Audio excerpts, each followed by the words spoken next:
Good morning, good afternoon, good evening, depending on what time of day you're watching this. This video is a quick, fast, flash review of the Cambodian Genocide. Here we go at 10 times regular speed. We're going to go through this material very fast. Big ideas. The intentional destruction of peoples and their cultures is not inevitable, and such attempts can be disrupted and resisted.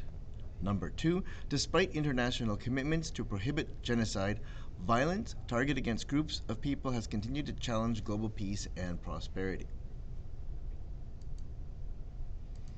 Other important ideas at top speed. Now remember, you can pause this video and you can even take a photograph of one of the slides. You can turn on the subtitles, but we're going to go fast, 10 times regular speed. So on this slide, you should know the words stability, destabilization, impact of colonization, foreign intervention, and causes and related causes and catalysts.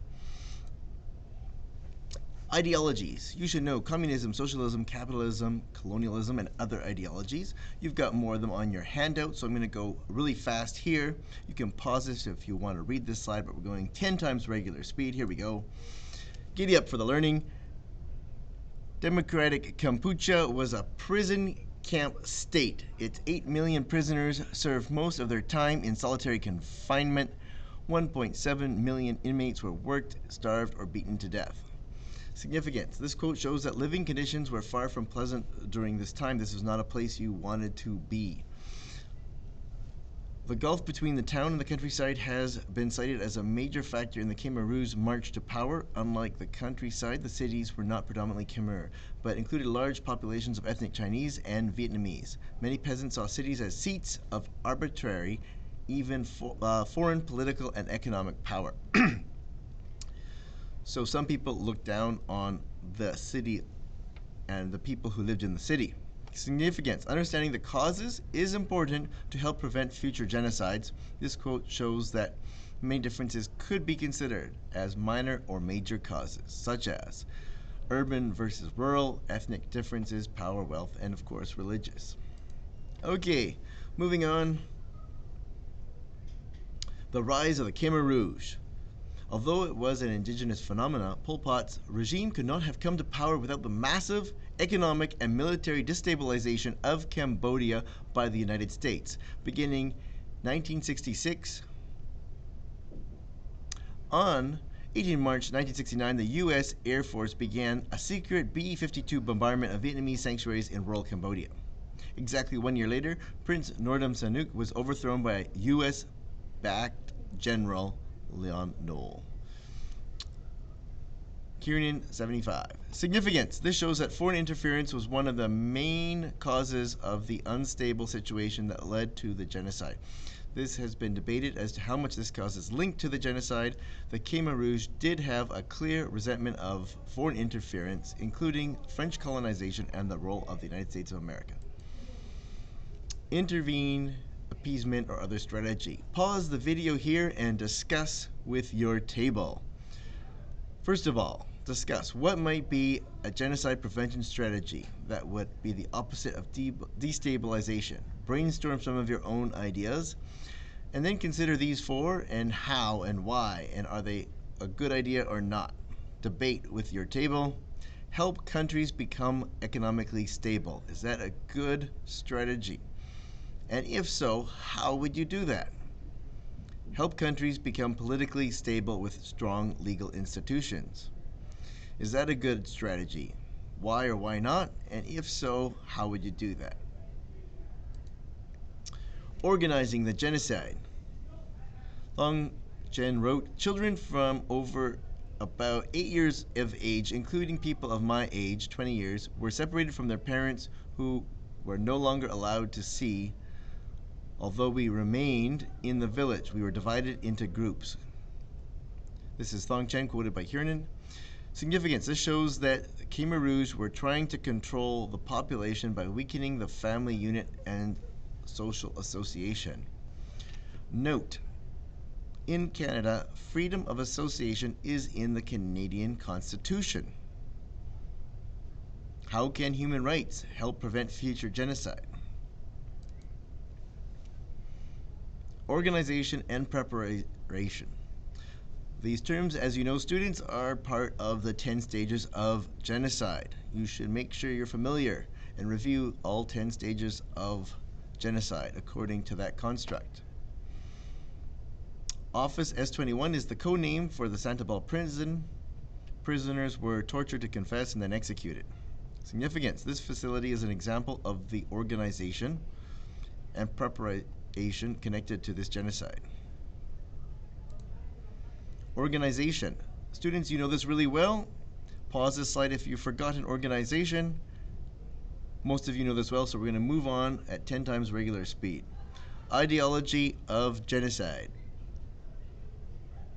The ideology is complex. The Khmer Rouge is an example of an extreme form of communism combined with totalitarianism influenced by Stalinism, fused with some extreme nationalism and some resentment of foreigners, along with Stalinist and Maoist models, and underlying them with the political worldview of the Pol Pot group was a concern for national and racial grandiosity. Significance: the ideology is complex.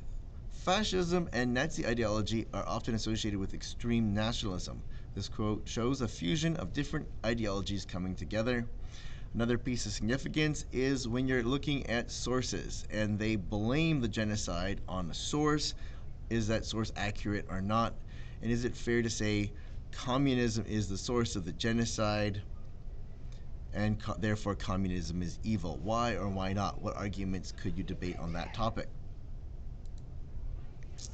Ideology of genocide.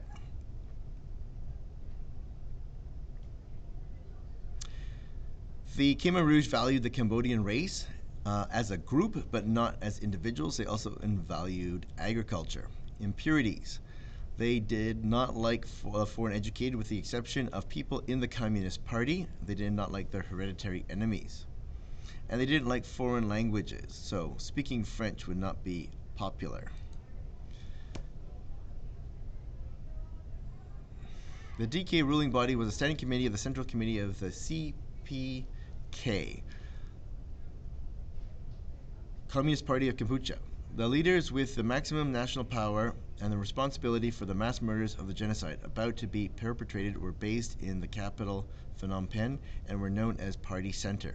Significance: understanding the power structure might help historians understand the causes and perpetrators in order to convict individuals and prevent future genocides. Historical sources. 1973, perspectives in a different time. How have perspectives changed and stayed the same? We're going 10 times regular speed, so we're not going to spend a lot of time on this article. I'm just going to open it up so you can see the title of the article. You can pause it here. You can see the author.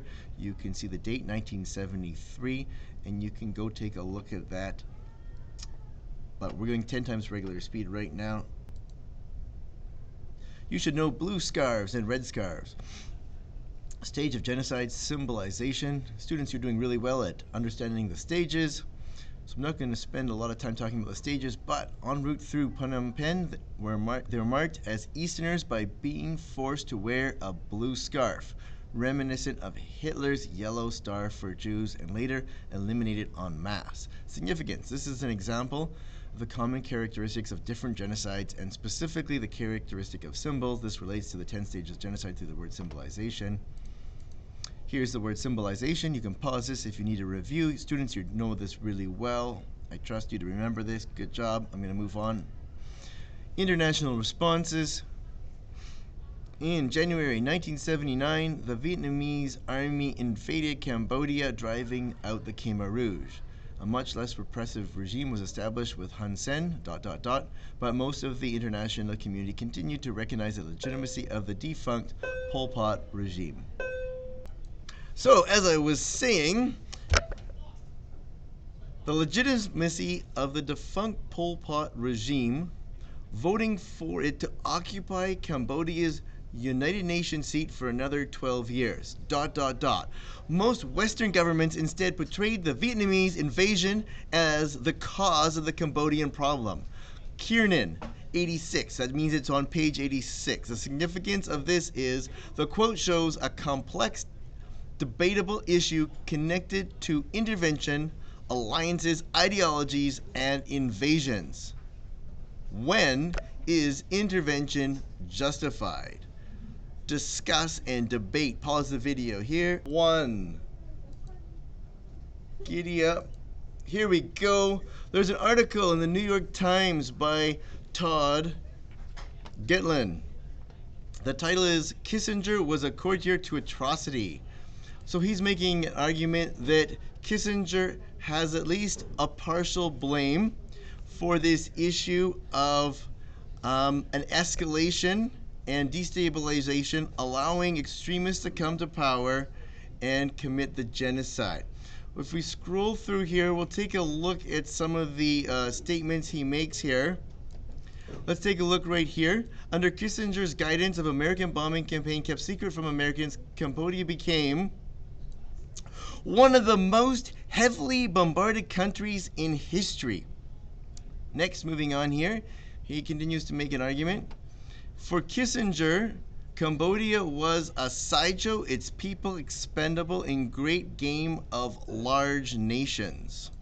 All right, now of course this is an argument that could be disagreed with and counter-argued, but is presenting a position, a point of view that you should consider. Do you agree or disagree with the author's point of view, or do you agree with Kissinger's point of view? The ordeal inflicted on the Cambodian people by its rulers since April 1975 was not merely preceded by,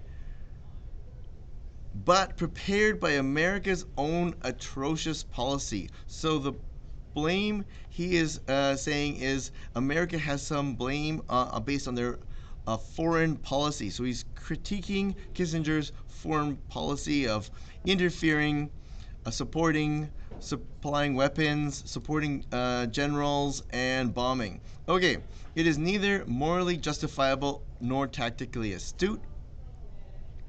And the tactically astute part would be that if you bomb 100 enemies but create 10,000 more new enemies, is that tactically astute? What did Kissinger learn from these events? Nothing of value that he owned up to, according to this article. And in this paragraph here, he goes on to consider that and explain that Kissinger's problem is he's focused on an ideology that is anti-communist, and that is influencing his decisions. Okay, some people you should know. Pol Pot. You should Google Pol Pot, leader of the Khmer Rouge. You should go Google Lon Nol, general supported by USA. You should Google Commander Dutch. Now, he won't show up necessarily in Google under his nickname. You'll have to put in King Kiev Lev, prison commander who was put on trial and convicted for crimes against humanity and war crimes. President Nixon. You should be familiar with him and his role and his statements regarding Cambodia. And you should be familiar with Kissinger and his statements regarding Cambodia. Okay, Angkar, the organization, was the name used by the Communist Party of Cambodia, or Kampuchea, during the Pol Pot regime. CPK, Communist Party of Kampuchea, full right citizen, a group which only favored peasants were admitted, and new citizens, those who had lived in the cities. However, the new citizens were redesignated deportees, and the Khmer Rouge is the name used to describe Pol Pot's regime that took over Cambodia in 1975. All right, if you have any questions, send me an email. And remember, you can rewatch this video with subtitles on and pause it wherever you need to. All right, thank you for your attention. Feel free to like, subscribe, and share with a friend.